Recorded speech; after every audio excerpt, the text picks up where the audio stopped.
So we see reporting that FEMA is not prepared for the upcoming hurricane season. And in addition to the cuts, you kind of got a perfect storm here of lots of problems coming out regarding FEMA and the national preparedness for weather disasters. Yeah, and for those of us who live along the Gulf of Mexico, this is a horrible thing right now. I mean, we know what hurricane season is. We know what it brings every year. We are glued to whatever our preferred weather app is, watching this. Every time we see that, little storm start to circulate, we don't know where it's going to go. But for most of our whole lives, we have known, okay, listen, worst case scenario, FEMA comes in. I've had to stand in FEMA lines plenty of times, more times than I would love to count. But I've gotten the bottles of water, I've eaten the MREs, I've gotten gas cards, I have gotten reimbursed for hotel stays when I couldn't even get physically to my home because of all the wreckage and debris. That's what FEMA does. That's the first thing I should say FEMA does before coming in and helping with the overall rebuilding and funding of that. This administration, Trump has said repeatedly, he wants to get rid of FEMA altogether.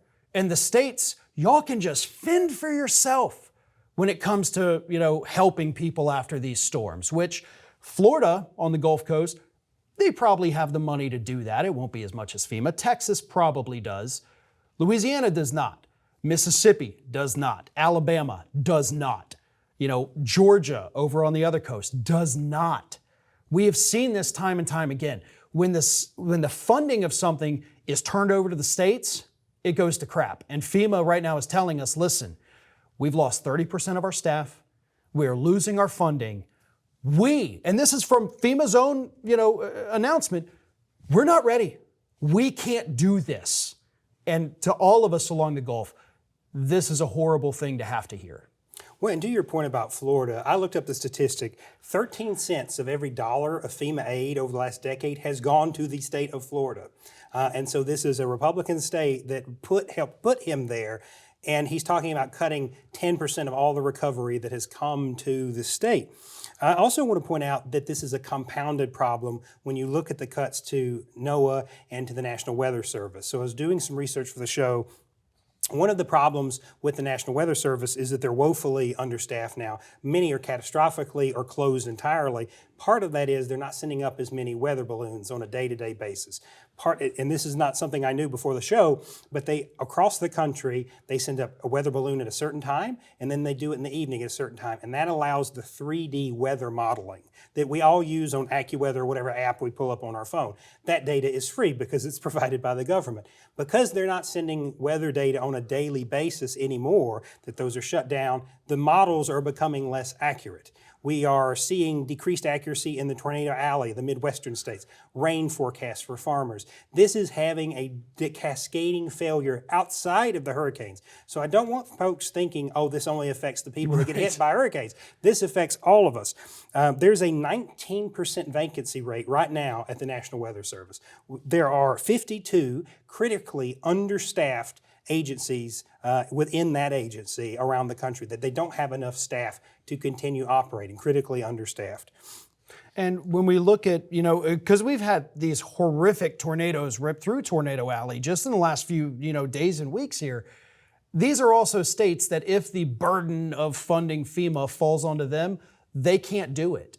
A lot of states, I think about half of them at this point, I had looked it up a couple weeks ago, but about half of the states right now run budget deficits, meaning there is not another dollar that they can spend additionally on anything. So if we cut the Department of Education, and that's on states now, half of them can't do it.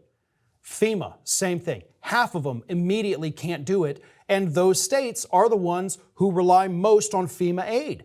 As you pointed out, Florida gets the most. Then it's Texas, then it's Louisiana. So all three red states down here that helped put this guy back in office, and as usual, the Republican voters are the ones who get screwed over the most from Republican policies, regardless of what it is. The cuts to Medicaid, the proposed cuts to Social Security and Medicare they want to do, all of that disproportionately affects red states, just like the FEMA cuts, just like the NOAA cuts. It's going to hurt the Republican voters far worse than anybody else. We all feel the impacts. They feel it the worst.